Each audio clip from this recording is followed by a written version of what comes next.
Welcome to the Living the Dream podcast with Curveball. If you believe, you can achieve.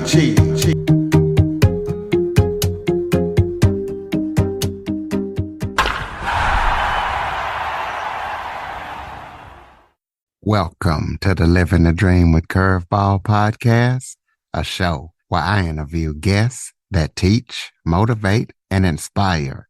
And today, we're going to be talking about how to stay fit without losing your social life and different fitness hacks for people that are over 40. Now, if you're under 40, don't turn it off because eventually you will get to this point and you could use these tips as well. I am joined by personal trainer and gym owner and podcast host, Brad Williams, and he's seen it all. He's been personal training and owning the gym for years. So he's going to talk about different fitness hacks for people over 40, how you can stay fit without losing your social life. So Brad, thank you so much for joining me today. And thank you so much, Curtis, for having me. Well, just start off by telling the listeners a little bit about yourself. Yeah, absolutely. And I love your little plug to the under 40, the 30-year-olds out there. Just you wait 10 more years. Listen up here. But I've been a personal trainer and gym owner for over 13 years here in Orange County, California, Huntington Beach to be exact. And, before that, I was at Long Beach State with a business administration major and kind of always wanted to run my own business. So that's what kind of led me to the fitness industry. My dad was a medical doctor. Mom was a nurse. So I was kind of already geared for it, I guess you could say. And, with different struggles of being an entrepreneur and, being in the brick and mortar industry kind of led me 13 years later to just, expanding to 3 different gyms, had over 60 different trainers. I've learned a lot from so many different trainers, and as well as being in the industry. And it just came to a point where just, business is saturated here. It's really tough to, even run a brick and mortar in California. COVID didn't help as well. And just during COVID, kind of had to settle down and consolidate down to one gym. And then I started running online training and a fitness podcast.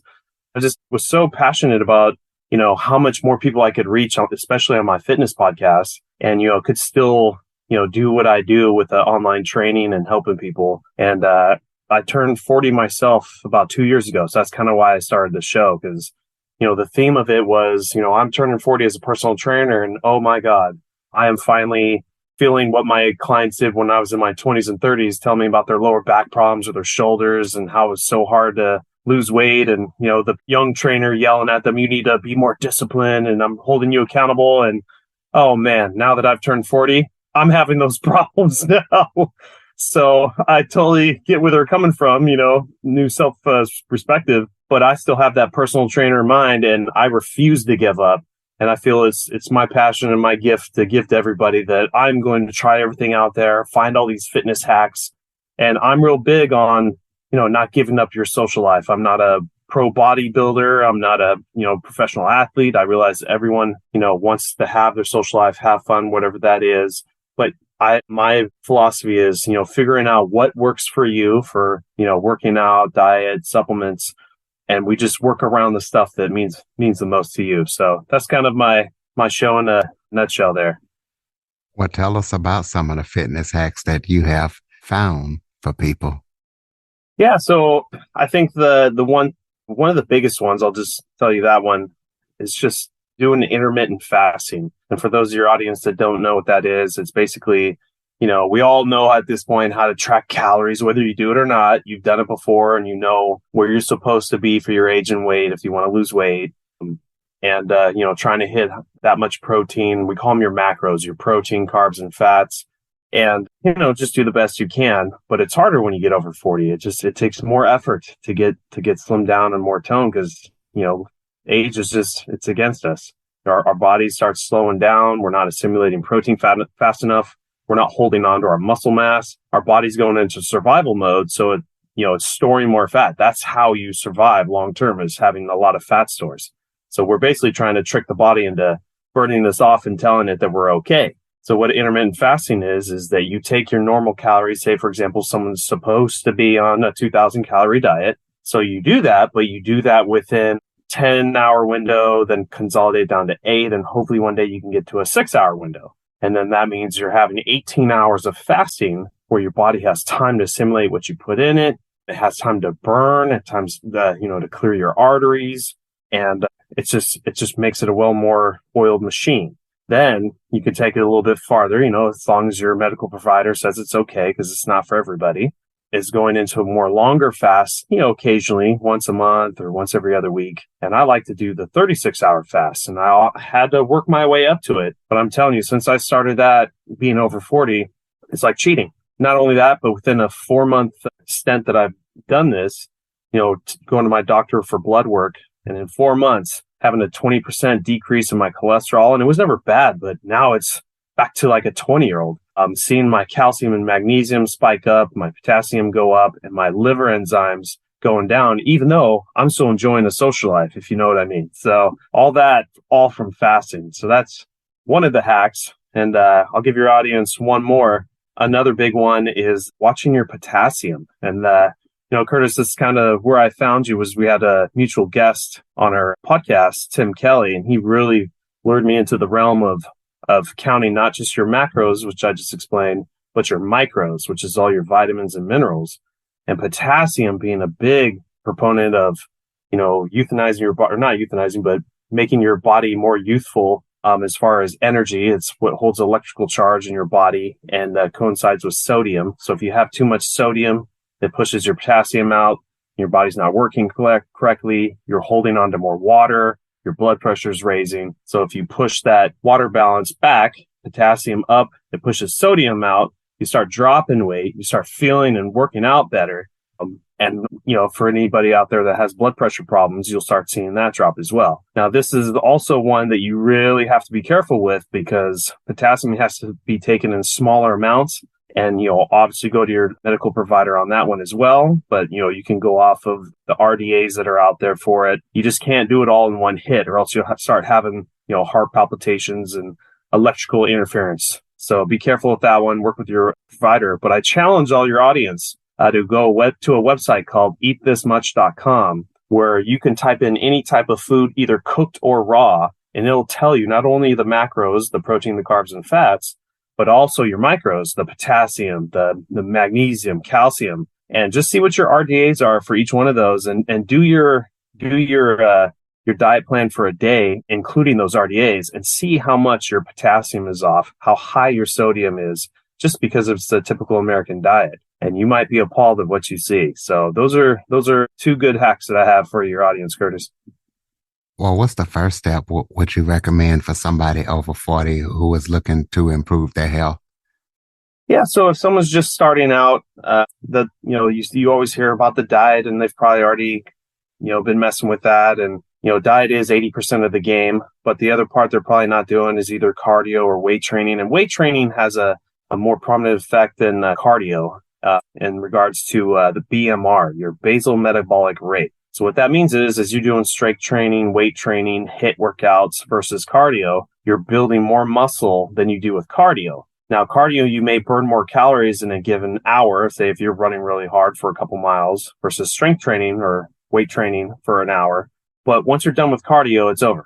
Strength training, you've now beaten up your muscle, you've broken down the protein, you consume food throughout the day, hopefully high in protein, and now assimilating protein in your body to get it to build more muscle burns more calories. So that's number 2. So you got the workout, you got the burning more calories of getting protein in your body. And the third one is, eventually in a couple of days, you have a newfound body with higher muscle retention, and you raised your BMR, which means that while you're at rest at sleep with a higher BMR, because you put more muscle on your body, you are now burning more calories while you're sleeping. Now that is a 3-pronged effect by doing strength training, weight training versus just running forever. Now, there's nothing wrong with doing cardio, because that is good for your heart, and you should do that as well. But for the over 40 crowd who are just, specifically, I just can't get these pounds off. What's wrong? What do I do? That's kind of the first step I would take. So outside of exercise related tips, what are some other health related tips that should be priority for people over 40? I think just, having a motivation coach, whether it be like an online coach, personal trainer, a chiropractor, a physical therapist. Our bodies are fragile, And I'm sure, I have injuries myself and, having lower back surgeries, just all from, freak accidents, moving equipment around, nothing I've ever done to myself actually working out. But our bodies are more fragile. So everything, just slowing things down, taking your time, not working out so heavy. I see a lot of guys, especially, will hit the gym in their 40s and 50s and still trying to throw up those weights, but they're just tearing up their bodies. And what are you doing? What are you getting paid to? You're not getting paid to be an NFL athlete or anything. We got to play the long game. So it's taking more time, and it helps to have someone with you along the ride. That's why I mentioned the personal trainer, physical therapist, a chiropractor, just someone in the health field that can just educate you, watch you, correct your form, and just it's basically more for injury prevention because it's so prevalent after 40. And when you get to your 60s, 70s, I mean, that is one of the leading causes of the downward spiral. When someone slips, trips, and falls, you start breaking bones, you start ripping ligaments, and at that age, you're not going to be recovering that fast, and if at all. So that's, get yourself a caretaker. So how much do one of those personal trainers cost? Do they come with the membership, or do you have to pay extra? How does that work? Like if I went to the Y or something like that? Yeah, so my advice for that is like the typical chain gyms like YMCA, 24-Hour Fitness, Curves. They typically have the younger trainers, and that's great, but they all need a starting point. And for the over 40 crowd, you probably want just a little bit more experienced trainer, and they're usually at the private gyms. So if you use Yelp or Google Maps, just type in personal trainer or gym, and any of the ones that the name doesn't sound like one of the big top gyms, it's because those gyms are more private and they give better deals to, more experienced trainers. So, and those more experienced trainers usually charge less than what they do at the big chain gyms, just because of the high cost of running those big, YMCAs and 24-Hour Fitnesses. So the private gyms can, charge less, make the trainers make more money. They're more experienced. And the same thing goes with, the physical therapists and chiros outside of the big hospitals. These are the ones that have been around for a while, made a name for themselves, and now they're going out on their own, and they can usually charge a lot less than what the big hospitals would do. Assuming the biggest thing with physical therapy and chiropractor is, can they take your insurance or not? So that would be the other thing for that category. Tell the listeners about your training program as well as your podcast. Yeah. So my podcast, it's called Over 40 Fitness Hacks. And 1 week I'll usually have just myself just really going after the hacks of my day-to-day life of what I'm working on, and also clients that are having issues. So it's always good topic to bring on my podcast and how I solve that for them. So that's 1 week. Then another week I'll bring on a guest in the health and wellness field from all over the world, talking about, we have doctors, surgeons, motivational speakers, hypnotherapists, but just, all around the thing, just to give the show a more well-rounded approach and education. And as far as my online coaching, I do online coaching. It's a lot less expensive than, a personal trainer, but it is kind of more of a do-it-yourself program. But then I do Zoom calls once a month. It's kind of just having like a personal trainer in your pocket. But for the people that need I just can't get motivated, then you're going to want to go to the private gym and get yourself a personal trainer face to face. So something for everybody. Absolutely. You have any current or upcoming projects that you're working on that people need to know about? I'm working on right now a do-it-yourself program from start to finish, as if someone had just never lifted a weight in their life, all the way to, the most optimized, human performance you can be at your age, and working with a physical therapist that's in my network group, and he does a lot of online stuff as well. So we're going to merge our programs together. And so you've got that physical therapist, the doctorate kind of going over the program. And then with my knowledge and experience of all the different types of training out there and, working with clients, we're going to roll that out sometime next summer. So stay tuned for that. And besides that, just getting the message out, pumping out my podcast episodes, getting on other people's shows and spreading the word. Absolutely. Throw out your contact information so people can check out your podcast and check out that coaching program and everything that you're up to. Yeah. So the best way to get a hold of me is, check out my podcast, Over 40 Fitness Hacks, on either Spotify or Apple or whatever platform you're using. My website is www.over40fitnesshacks.com. Very simple. And you can follow me on Twitter as well at over40fithacks. So on Twitter, they kind of make you shorten up your title. So at over40fithacks. And that's all I got. Absolutely. Close us out with some final thoughts. That way, if I miss something that you would like to talk about, go ahead and hit it up or just hit the listeners with some final thoughts. Yeah, just I think in life, you need to enjoy life. That's why I kind of always coined myself as a lifestyle trainer, not a personal trainer. I was never that militant bodybuilder boot camp type trainer. More of enjoying life. I love everything. Some of the guests you've had on your show, Curtis, life throws you curveballs, and that could include, having an awesome social life, which good for you. But you can work around those things and get, as healthy as you can within reason. And, we could live to our 60s, 70s, 80s, 90s, and hopefully 100s. Well, ladies and gentlemen, definitely check him out. Over40fitnesshacks.com.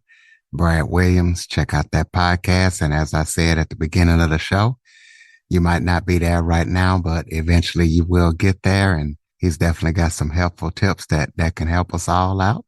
And even if you're younger, you can take some of this advice. If you enjoy this show, this episode, or this show in general, please be sure to share, tell a friend. The new year's coming up. Everybody has that health New Year's resolution. So check Brad out in the new year. Brad, thank you so much for joining me today. Absolutely. Thank you so much, Curtis, for having me on. For more information on the Living the Dream podcast, visit www.djcurveball.com. Until next time, stay focused on living the dream.